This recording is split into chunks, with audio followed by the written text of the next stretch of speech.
Kembali lagi di Sindikat Politik, bicara politik dengan ahlinya.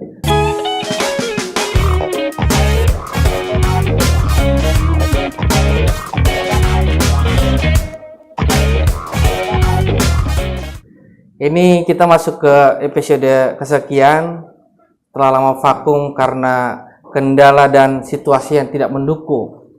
Sekarang kita akan lanjut membahas hal-hal yang politik yang sangat lagi masif dan booming pada saat ini. Terlebih situasi hangat pilpres saat ini sangat menggugah dan membuat risau di kalangan masyarakat. Kini kita akan berbicara dengan ahlinya, Bung Alexander, sebagai pakar politik dan komunikasi. Apa kabar Bung Alek? Baik, terima kasih atas merdeka. Senyum makin ini ya, makin lebar, Makin lebar ya. makin berseri-seri. Tapi udah berapa lama tuh kayak gitu style-nya? Baru 3 minggu. Filosofinya apa tuh, Bung Alek, pakai topi seperti itu? Kalau pakai topi ini ya menutupi kepala aja dari asupan-asupan yang jelek. Dan kesilau-kesilauan yang menyilaukan gitu? Enggak? Kalau silau sih enggak. Asupan yang jelek aja supaya otak kita agak bersih. Coba kok. Tanya nih, Bung Alek. Bung Alek ini nih ngeri lah pokoknya deh pengalaman hidupnya. Iya, aku juga dengar-dengar Bung Alek ini sampai kuliah ke Rusia, Bang ya. Kuliah ke Rusia. Di Rusia mengambil jurusan apa tuh, Bang? Ya, Bang. Kok bisa Saya sampai ke sih Rusia gitu. sebenarnya waktu jadi aktivis di LBH, terus kemudian aktivis LBH Nusantara, kemudian ikut sama-sama gerakan 98. Terus terang aja saya tidak selesai, hanya tinggal beberapa aja. Akhirnya saya mendapat beasiswa, itu pun atas rekomendasi Gus Dur dan Mas Bondan untuk sekolah ke Rusia. Selesai itu, kemudian sekaligus bisa selesai itu. Dan beberapa spesialis sebenarnya itu kategorinya mirip S2, tapi secara ilmuwan itu tidak bisa diukur menjadi S2. Baru spesialis. Ngomong tadi dua tokoh tadi yang disebutkan tuh Bung Alek, Gus Dur dan Mas Bondan. Gimana ceritanya itu sampai bisa ditawarkan kuliah di Rusia? Ada hal kedekatan apa sih? Ya, syukur saya terima sekolah di Rusia. Gus Dur malah pertama nawarin saya kuliahnya di Tel Aviv. Tel Aviv ya. Iya, karena Gus Dur dulu sangat dekat dengan Shimon Peres dan lain sebagainya untuk ya dalam rangka menjalin persahabatan dulu, kemudian baru nanti dalam rangka perdamaian internasional. Tapi ya kemudian kedua-duanya sama-sama selesai di tengah jalan kan, sudah berhenti, akhirnya tidak bisa melanjutkan diplomasi kan, gitu. Kalau Rusia pilihannya karena basic saya memang jurnalis, jurusan saya di Vkom dulu Unisba. Kemudian saya mencari yang baik, misalnya ke Australia cukup baik, tapi ternyata wah ada yang lebih menantang. Kuliah berbahasa Rusia, setengah-setengah Rusia dan setengah-setengah Inggris. Ya belajar di sana lah. Ya jurusan yang saya ambil ya ilmu jurnalistik, kemudian filosofi politik yang untuk S2-nya, sama satu lagi sosiologi jurnalistik. Awal pendekatannya sama itu kan Gus Dur kan tokoh nasional lah kita bilang ya, karena mantan presiden juga. Awal kenal sama Gus Dur itu gimana tuh, Bang? Biar tahu nih kita ini kan. Dulu waktu saya hijrah dari Bandung ke Jakarta, ya mengapa hijrah itu karena saya mendampingi teman-teman saya dulu sebagai Yayasan Lembaga Bantuan Hukum Nusantara, datang ke Jakarta sebagai yayasan untuk mendampingi teman-teman advokasi kasus-kasus yang di Jakarta. Ya teman-teman yang sekarang menjadi sebagian tokoh-tokoh penting di Republik ini, itu mengadvokasi kasus-kasus tanah, kasus-kasus termasuk kasus Sutet dan segala macam. kita dampingi, karena sebagai yayasan harus mendampingi cabang-cabang yang ada di bawah yayasan gitu. Sutet yang diklaim-klaim ada itu bang? Iya. Oh, abang masuk juga di situ? Loh, ya karena sebagai yayasan saya mendampingi untuk advokasi. Waktu pertama kali yang diadvokasi adalah kasus tanah Cibentang. Di kasus di masyarakat teman-teman live in sebagian di Cibentang. Nah, setelah 1 sampai 2 bulan sampai 3 bulan lah kira-kira, saya agak lupa, mohon maaf. Tapi kemudian di Cibentang ada problem karena mungkin sudah digembosi atau apa, akhirnya kita pindahkan lah ke Ciseeng itu. Nah, kalau mau jujur, datang pertama kali ke Ciseeng itu saya malamnya pertama kali menginap di sana. Ada satu teman lagi, teman saya, ketua cabang GMI Bandung waktu itu.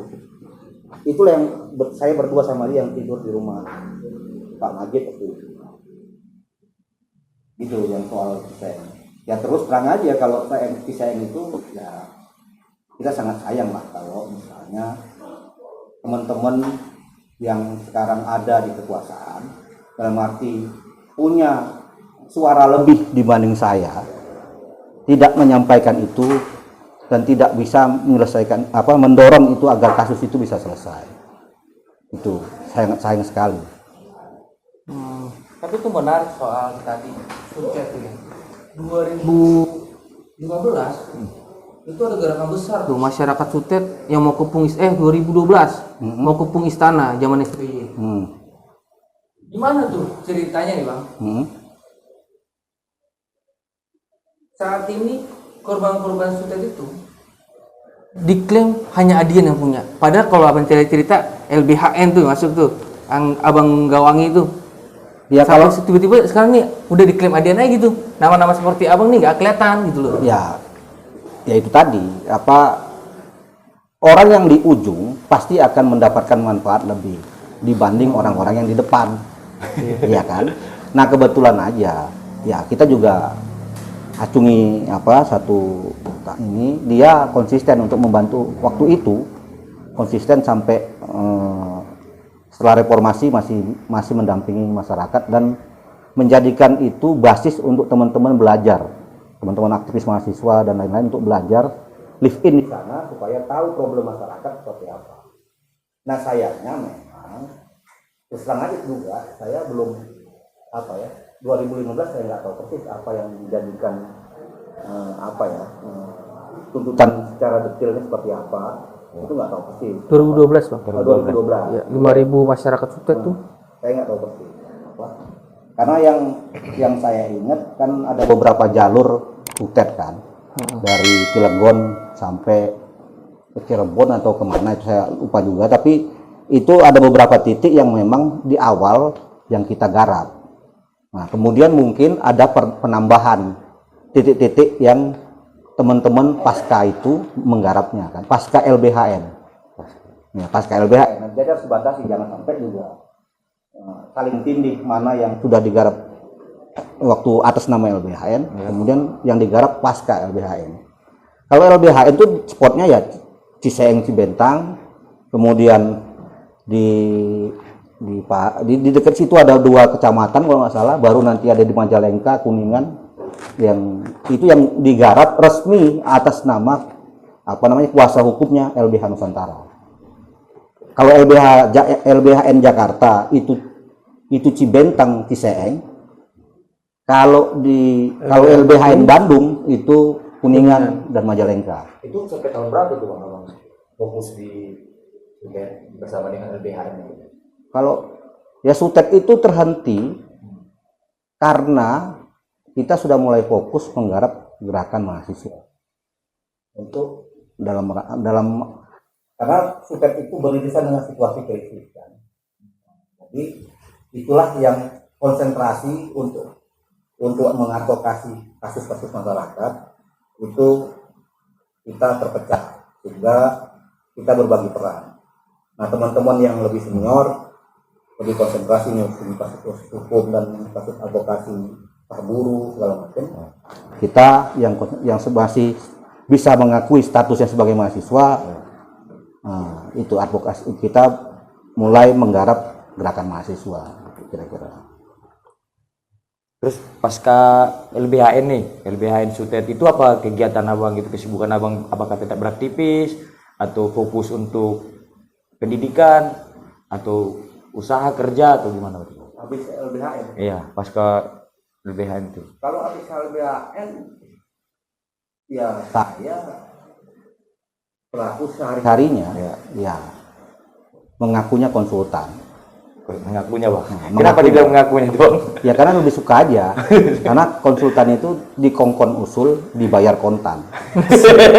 Lo iya kan? Iya. Ya kalau nggak dibayar kontan ngapain jadi konsultan? Iya. Itu tahun berapa itu bang? Abis itu? 98 berarti. Pasca sebenarnya abis LBHN itu ya tadi irisannya berhenti setelah kita lebih konsentrasi menggarap gerakan mahasiswa. Saya ikut menggarap ikut berpartisipasi lah katakanlah begitu di gerakan mahasiswa. Ya saya bukan orator, bukan pimpinan lapangan. Saya dulu ngambil peran yang sederhana. Apa itu bang? Saya nganter Aqua. Loh, nanti bisa tanya sama teman-teman. Teman-teman aktivis 98, sebagian mengenal saya itu Alex Berduka. Alex Berduka? Yang tukang bawa Aqua. Ngambil Aqua dari mana, dibawa ke lapangan, pakai truk. Tapi kalau yang mengaku aktivis nggak kenal Alex Berduka, lu pertanyakan aktivisnya. Kurang jauh kali mainnya bang. Ya itu aja. Kita sambil ngerokok nih bang ya, biar lebih santai. Apa? Terus ini bang, kan abang tadi mengatakan bahwa berarti abang ikut serta dalam perlawanan terhadap Orde Baru lah kita bilang bang. Dalam terhadap Orde Baru itu kan kita tahu nih bang, bahwa banyak kampus-kampus yang ikut serta. Abang itu kan berarti apa kan tadi bilang di Unisbani Bandung. Nah, apakah di Bandung abang ikut gerakannya atau di Jakarta abang ikut gerakannya? Sejak mahasiswa, saya kalau di Bandung itu dulu ikut yang namanya FAMU. Apa itu FAMU? Forum Aktivis Mahasiswa Unisba. Ya, itu saya aktif di organisasi kampus tersebut yang sebetulnya itu berjejaring dengan aktivis-aktivis di kota Bandung, di luar kota Bandung, sehingga hampir seluruh Indonesia saling berjejaring. Nah, disitulah kita bisa mengenal yang lain. Berarti waktu itu pas chaos abang di Jakarta gitu? Ya itu karena saya sudah karena tugas pindah ke Jakarta, akhirnya mendampingi teman-teman LBHN Jakarta. Karena kemudian beririsan dengan situasi krisis 97-98, saya akhirnya mencemplungkan diri lah kira-kira bersama teman-teman di Jakarta untuk menggarap mahasiswa gitu. Terus ini bang, kan sekarang ini kan yang kita tahu nih, abang udah masuk dalam jaringan nasional aktivis 98 sekarang lah, pas sekarang lah kita udah selesai lah kita beromantika bang kan. Itu sekarang ini bang. Itu di Jarnas ini bang dibentuk apa sih tujuannya bang? Ya gini Jarnas ini kan memang lahir dari komitmen kita sebagai mantan-mantan aktivis 98. Kita berkumpul tentu punya persamaan ide, gagasan, dan lain-lain tentang bagaimana kita melihat reformasi yang berlangsung selama 25 tahun ini seperti apa. Kita masih melihat banyak agenda reformasi yang belum selesai. Banyak agenda reformasi yang lupa dilakukan. Nah, inilah yang kita kumpul bersama, bagaimana kita terus merawat agenda reformasi ini, menjaga dan mendorong agar agenda reformasi ini dijalankan. Gitu. Itu tujuan awalnya. Ya, tujuan awalnya. Tujuan berikutnya, Ya. karena reformasi itu harus dikawal, maka kita harus mempunyai kemenangan politik untuk mengawal reformasi. Kita harus memilih siapa yang akan kita kawal, kita dorong sama-sama untuk memperjuangkan agenda reformasi ini tetap dijalankan. Nah, pertemuan Bali, pertemuan Bali itulah yang akhirnya kita sepakati mendukung Prabowo Subianto. Kenapa itu, Bang? Dengan Prabowo. Kenapa Prabowo gitu? Gini, Apakah udah karena kenal sejak lama? kalau saya pribadi, saya kenal Prabowo itu sejak 93 di Bandung. Di Bandung tuh, Bang. Masih kuliah berarti tuh? Iya, masih kuliah. Jadi sejak 93 itu, pada saat itu Prabowo komandan grup Batu Jajar, salah satu grup Kopassus, dia komandannya di situ. Nah, kebetulan beberapa senior saya lah yang juara dunia silat itu menjadi pelatihnya Kopassus. Ini silat beneran ya, Bang? Silat beneran, bukan silat lidah. Kira silat lidah. Silat beneran. Menjadi pelatih Kopassus. Mereka ini kan memang juara-juara dunia. Ya. Prabowo kan senang karena ada orang punya prestasi segala macam, ditarik, diajak untuk mengupgrade kapasitasnya Kopassus seperti apa. Ya. Nah, teman senior saya lagi yang juara-juara dunia silat ini diajak untuk melatih Kopassus, dan bahkan saya lupa tapi perguruan silatnya apa, membangun perguruan silat untuk untuk prestasi yang dibangun oleh Prabowo. Nah, karena hubungan itu Prabowo ingin kenal sama aktivis-aktivis di Bandung itu. Dari silat tuh, Bang? Bukan, karena lewat teman dari senior silat itu. Nah, ingin kenal dengan aktivis-aktivis di Bandung, paling tidak di Unisba lah. Nah, kita kumpul lah. Ya. Di mana? Wah, kita di ini tentara nih. Kita zaman itu kan kita masih takut-takut. Iya. Ya, senior kita garansi, nggak apa-apa lah. Kita kan cuma untuk memang akhirnya saya cari informasi. Oh, ternyata Prabowo senang memang berkumpul sama anak-anak muda, suka diskusi dengan anak-anak mahasiswa, anak-anak muda, dan saling bertukar pikiran. Saya sempat datang berapa kali berdiskusi sama Prabowo. Ketemu langsung tuh? Ketemu langsung. Ya, suka bercanda dan sebagainya. Saya ketemu langsung. Nah, bahkan kita dikerjain sama Pak Prabowo. Pada saat itu kita diundang acara ulang tahunnya grup Kopassus di Batu Jajar atau ulang tahun Kopassus, saya lupa ya. Tapi pada saat itu kita diminta Pak Prabowo itu duduk di panggung kehormatan. Di panggung kehormatan di depan. Ternyata pada saat kita duduk di sana, acara dimulai, kemudian ada atraksi-atraksi, ada seperti bom meledak-meledak. Ya kan kita kan takut semua kan. Nah, dia sambil ketawa-ketawa bilang, nah kan baru ngadepin bom, belum ngadepin yang lain-lain, sambil bercandanya gitu. Nah, itu pertemuan saya pertama. Nah, pertemuan saya berikutnya 2009, sebelum 2009, pada saat itu Prabowo itu sudah bikin partai Gerindra. Kita waktu itu jejaring kita seluruh Indonesia kumpul. Waktu itu inisiasinya Pak Prabowo ketemu Pak Bondan Gunawan. Kebetulan saya sangat dekat dengan Pak Bondan, sehingga kita bikin pertemuan. Pertemuan itu aktivis-aktivis seluruh Indonesia sama ada senior-senior yang hadir. Nah, itu bahkan kita mengusung membuat pernyataan namanya waktu itu maklumat Dharma Wangsa, bahwa pernyataan bersama itu bersama Pak Prabowo bikinnya, bahwa bagaimana membangun Indonesia ke depan seperti apa. Itu hasil pertemuan maklumat Dharma Wangsa.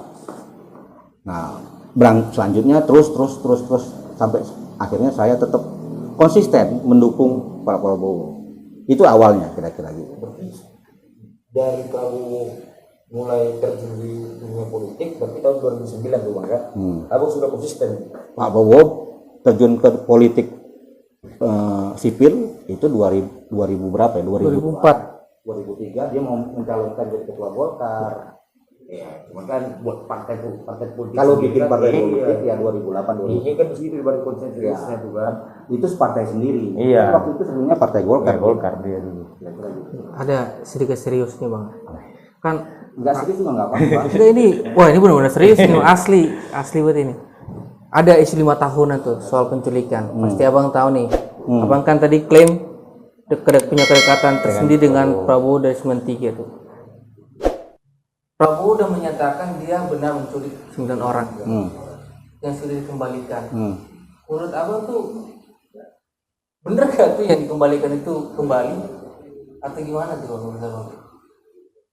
Kalau saya selama kemarin saya mendukung Pak Prabowo, saya ketemu salah satu orang yang juga tim Mawar. Dia cerita bahwa benar dipulangin.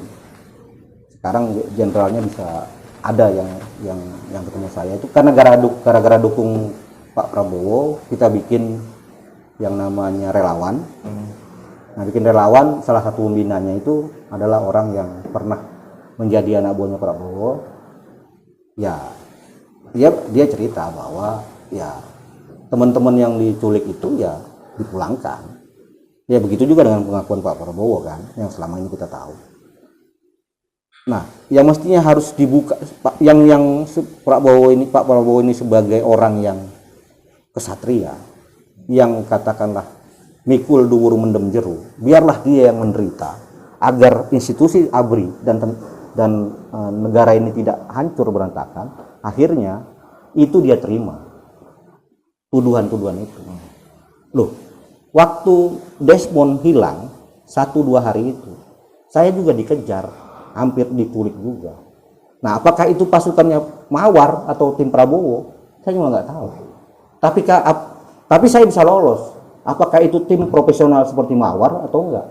Tandanya berarti ada tim lain di luar tim Mawar yang melakukan operasi-operasi itu. Gimana tuh peristiwa yang dikejar itu? Saya waktu itu dari Rawasari Rawasari di Jakarta, tempat saya tinggal, rencananya mau ke Krengseng, ke teman-teman aktivis yang di Krengseng. Iya. Saya naiklah angkutan menuju stasiun Cikini. Dari stasiun Cikini, saya mau menuju ke Lenteng Agung naik kereta. Dari mulai Manggarai, saya sudah dari Cikini dan Manggarai itu sudah mulai diikutin lah kira-kira gitu. Di Manggarai itu udah mulai mepet-mepet. Saya udah mulai gelisah, maju lagi jalan kereta menuju Tebet segala macam. Itu saya turun di stasiun, saya paksakan turun di stasiun Pasar Minggu Baru. Dan dia bilang, orang itu, kamu Alex ya yang suka jalan-jalan? Saya diem aja, saya langsung loncat, langsung lari aja, langsung dikejar. Karena saya waktu itu tidak terlalu paham jalan-jalan di Jakarta, karena ya hanya baru berapa bulan atau enggak sampai setahun.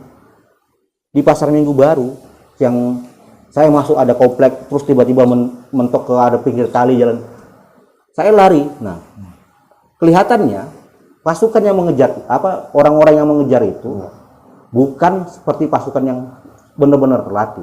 Ya bisa jadi dia aparat atau apa. Ya, orang mungkin bertanya, kok bisa lu dicari-cari? Loh, saya sama Desmond, karena saya sama LBAN, dan beberapa kali kesempatan kita bareng pergi rapat-rapat di Jakarta, atau bahkan saya pernah advokasi kasus di Papua bareng-bareng sama Desmond. Yang bisa jadi saya juga bagian yang akan dicari kira-kira gitu.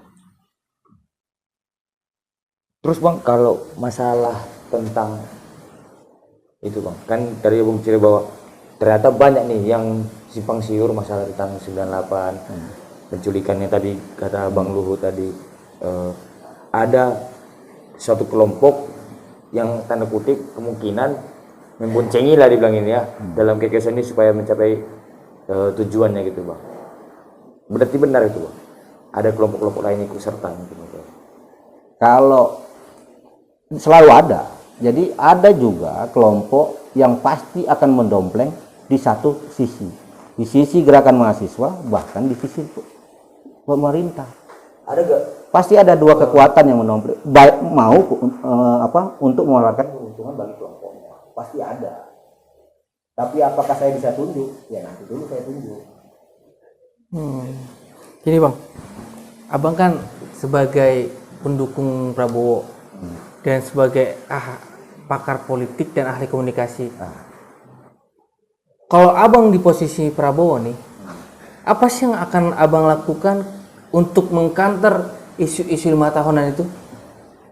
Kenapa harus dikantor lagi? Ya kan, ini kan isu yang terus bergulir gitu, yang bisa mengubah opini masyarakat gitu, dan bisa dan mudah diterima karena luka-luka lama itu loh, yang namanya sakit hati kan, baper gitu kan? Iya kan, ya cukup sekali, 2 kali.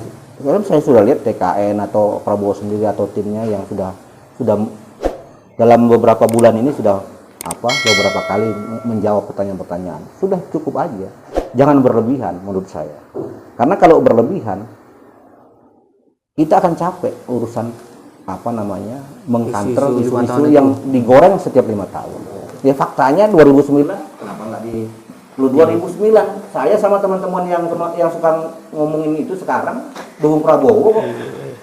2009 tuh. Loh, sama-sama Megawati. Ya tanya aja sama abangmu itu. Dia dukung Prabowo apa enggak sama Megawati? Isunya itu nggak pudar waktu tuh bang ya. Cuman ya sudah, kalau kita lebih baik sekarang konsentrasi bagaimana membangun isu untuk bagaimana memenangkan Pak Prabowo. Itu keren tuh bang. Ada pola gerak kampanye nih dari 90-an, awal 2000-an sampai sekarang nih. Dulu kan gayanya kan merangkul masyarakat, ya kan ya, mengkampen masyarakat untuk ikut ngumpul untuk mengagitasi propaganda lah gitu kan. Sekarang tuh gayanya tuh yang gue lihat Prabowo nih apa joget, dari sebelah tuh ini cuma bisa joget-joget doang katanya tuh. Abang nih ngelihat sebagai pakar komunikasi nih, apa sih yang terjadi bisa berubah gitu pola kampanye saat ini?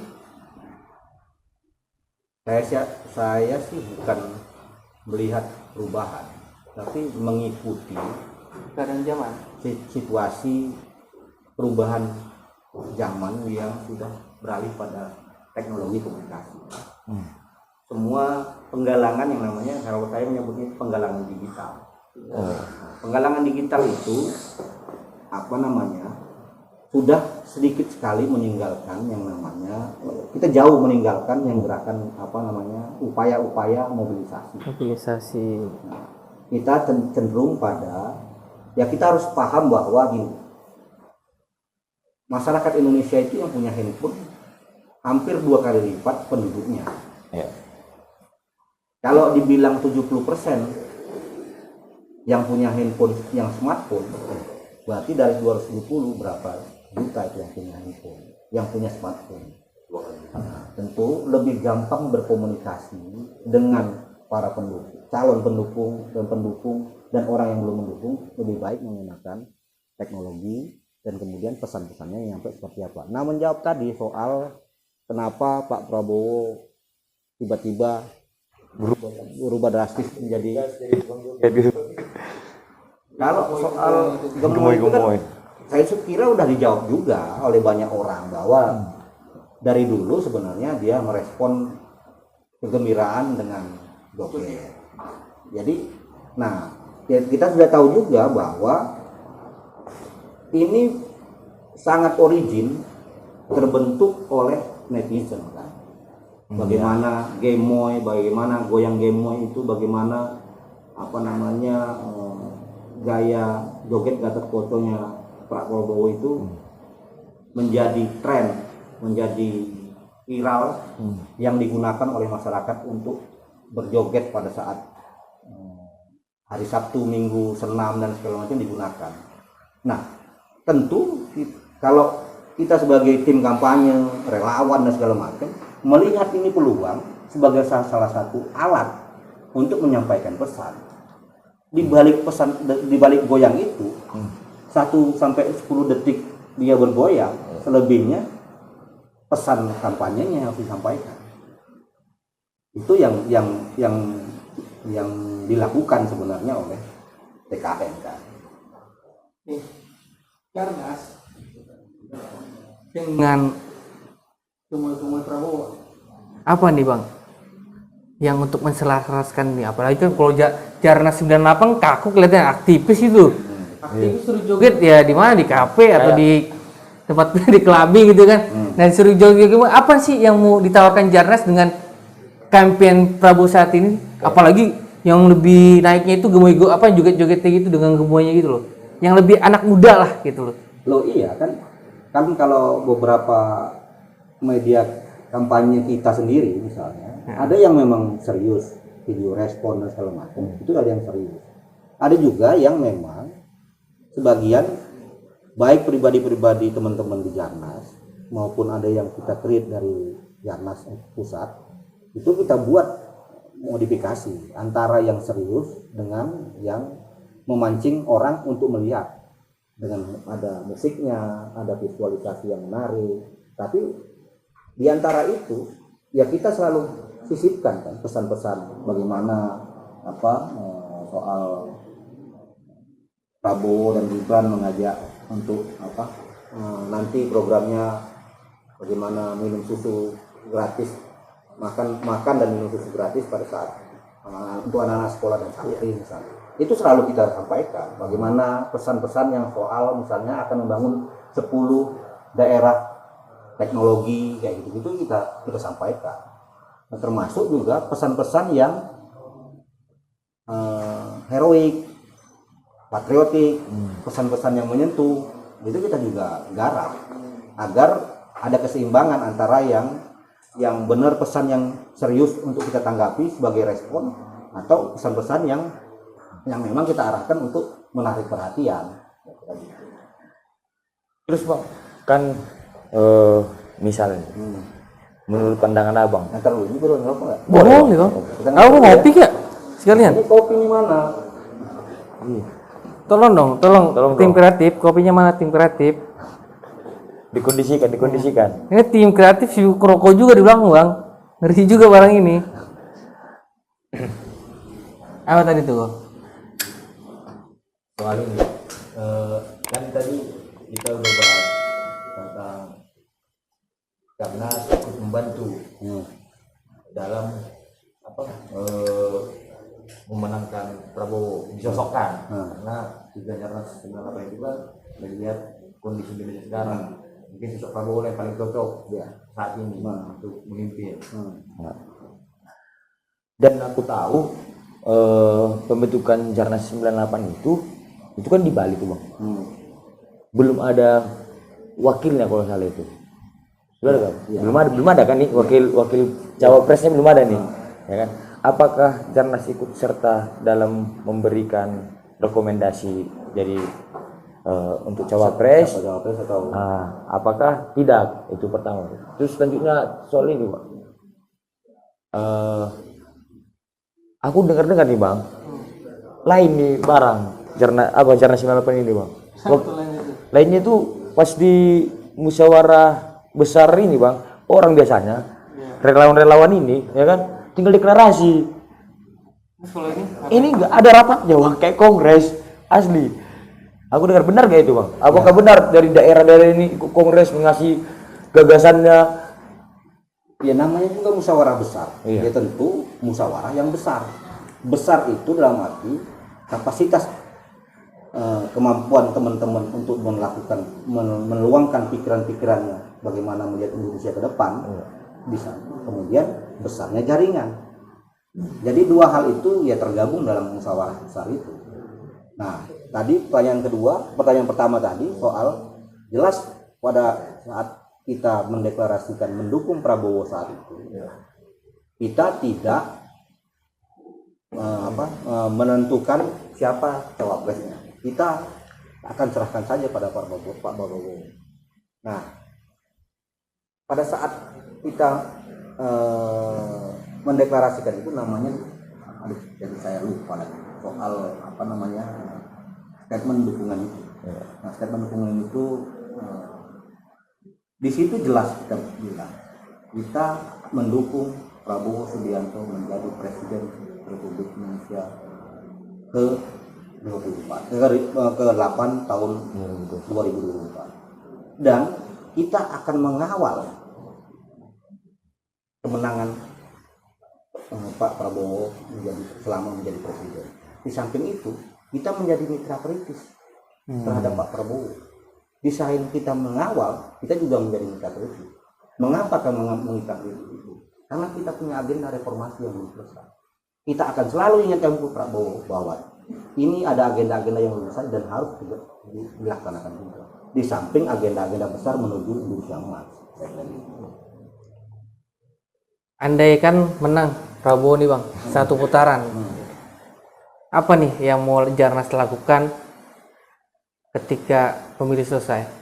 Lalu emang bisa tuh reformasi dijaga gitu sama penguasa ya, elit-elit itu kepentingan elit lah bang, kayak gitu-gitu loh.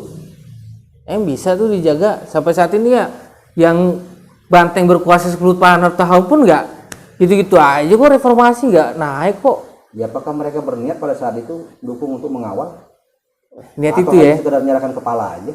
Kalau itu nyeruduk nih bang ini. Kalau kita sudah berniat mendukung dan menjadi mitra kritis, ya akan terus kita konsisten tetap kawal.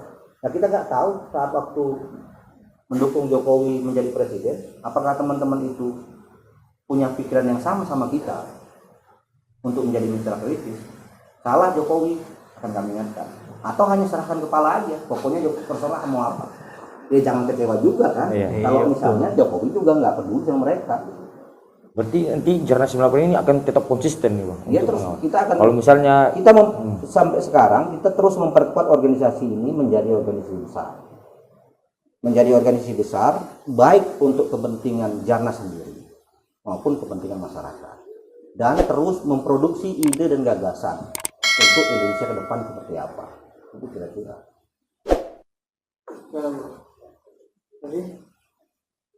kalau menurutku bang, kayak yang kalau pikiran masyarakat nih bang ya, netizen gitu. Mungkin pikiran statement abang itu kayak kurang gimana gitu, pasti utopis bang. Kenapa? Karena udah pengalaman dari yang lama-lama bang, iya kan? Kayak Projo tuh dulu kan, katanya mitra kritis apa segala macam. Nah, Mereka mitra kritis, apalagi nih masa 98 ini kan, 40 mereka 20-an. lurus nggak mitra kritis. Apa kata Jokowi mereka ikut? Kita belum tentu. Kalau salah akan kita bilang salah, akan kita ingatkan. Lah kalau gitu kita malu ngaku aktivis 98. Kalau hanya sekedar ya kita dukung terus dia salah terus kita diem aja, enggak juga, harus kita ingatkan. berarti pas Pilpres ini tetap dijaga. Dia tetap kita menjaga pemerintahan ini supaya berjalan dengan baik, menghilangkan korupsi dan lain sebagainya. Kita juga mengawal bagaimana agenda reformasi yang belum selesai. Bagaimana soal birokrasi di Republik ini seperti apa? Bagaimana soal pemilihan yang sudah kalau para tengkulak itu sudah pasang modal-modal untuk pilkada. Nah, itu yang harus kita. Bagaimana sistem politik kita harus diperbaiki seperti apa? Sistem pemilunya seperti apa? Itu terus kita akan dorong. Makanya sebagai Jarnas kita akan memperkuat pikiran-pikiran yang bagaimana untuk mengupayakan Indonesia ini menjadi lebih baik. Bagaimana soal anti korupsinya seperti apa? Bagaimana politik Indonesia yang baik seperti apa? Kayak gitu. Kalau soal itu bang, minum dulu kopinya bang. Nggak ngopi ya bang? Ngopi. Cuman gak doyan kopi hitam. Goyang juga. Kan kita kan menghargai tuan rumah. Jadi tuan rumah menyuguhkan apa kita minum. Yang penting bukan ratu. Itu ada asam sulfatnya itu bang. Asam sulfat. Ya orang kesulit lidah. Ya wajar-wajar aja. Begitu bang ya. Tentang itu wajar-wajar. Kalau ini ada asam sulfatnya bang, jadi sehat nih. Badangan apa bang? Apa sih? Asam sulfat, asam sulfat. Kan dulu nih sebelumnya kan karena generasi 98 ini kan tidak tahu atau tidak ikut atau belum menentukan apanya, belum tidak merekomendasikan gitu. Nggak rekomendasikan waktu presiden. Nggak merasakan asam sulfat kali? Enggak. Bukan. Gibran kan belum ada direkomendasikan, belum ada namanya kan, hanya isu-isu langit aja ini kan. Nah, menurut abang gimana? Kenapa ini bang sosok Prabowo ini memilih Gibran gitu? Ada nggak clue-clue diskusi-diskusi kalian bang? Kenapa gitu bang? Karena banyak yang ku dengar di kalangan masyarakat bang, di lapangan gitu kan, di luar, bahwa Prabowo ngambil Gibran karena anak Jokowi. Benar atau salah itu bang? Atau hanya Bisa untuk benar, memecah bisa peta politik? Bisa benar, bisa enggak. Sejak lulus Jokowi tetap.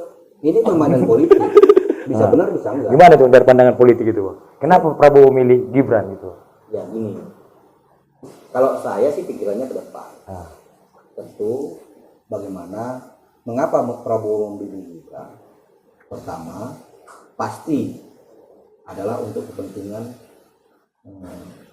anak muda. Proses regenerasi lebih cepat. Ya. Yang kedua, tadi itu bisa benar, bisa enggak.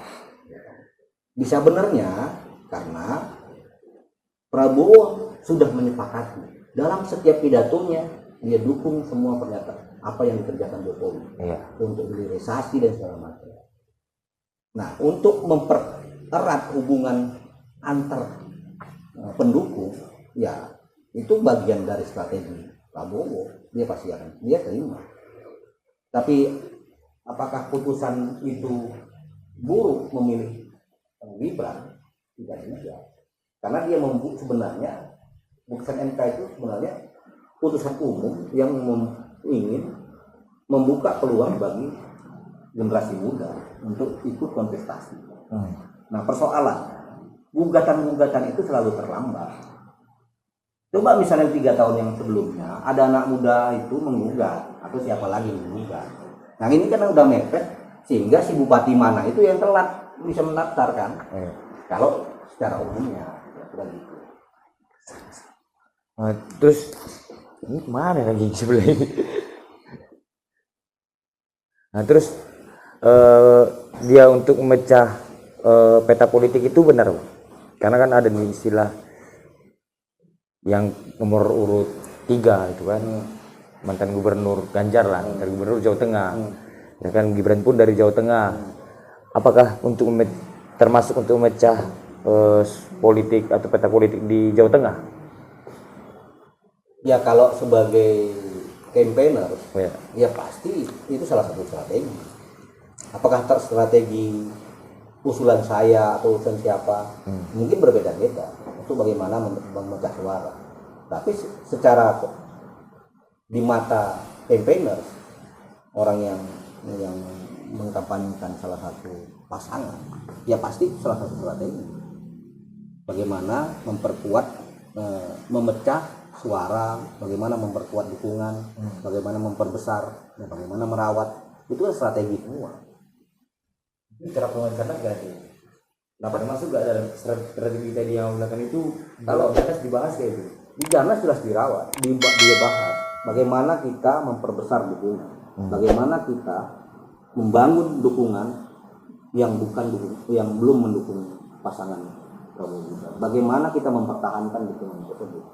Nah itu kita punya, selain membaca data yang ada, ya kita juga membaca hasil survei yang ada, kita padukan dengan analisa, ya tentu kita akan lakukan yang namanya beberapa strategi yang kita pakai. Kita di Jamas itu ada 2 strategi aja. Apa itu bang? Yaitu penggalangan digital yang serangan udara dan penggalangan lapangan. Penggalangan lapangan itu kalau orang biasanya nyebut serangan darat. Serangan udara. Itu pun kalau misalnya waktu-waktu harus dilakukan. Kalau kira-kira ini masih tenang-tenang aja, survei-survei masih menang, ya ngapain kita lakukan? Bukan kita sombong ya. Karena kita sudah punya penilaian tersendiri di basis-basis itu.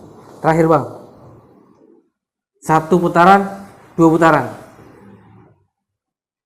Kalau saya sebagai pendukung, saya bilang akan senang satu putaran. Oke. Sebagai konsultan akan senang juga satu putaran. Sebagai orang yang cari cuan nggak bakal seneng yang kira-kira gitu. Rungkat ya. Karena kebanyakan udah keluar ya. Oke. Makasih Bang Alek atas waktunya. Ini diskusi yang sangat bermanfaat dari seorang yang bermain di belakang layar ya. Tapi dia merupakan tokoh ahli politik dan ahli komunikasi. Sekian teman-teman sindikat politik. Kita akan bertemu pada episode berikutnya. Sindikat politik, salam politik.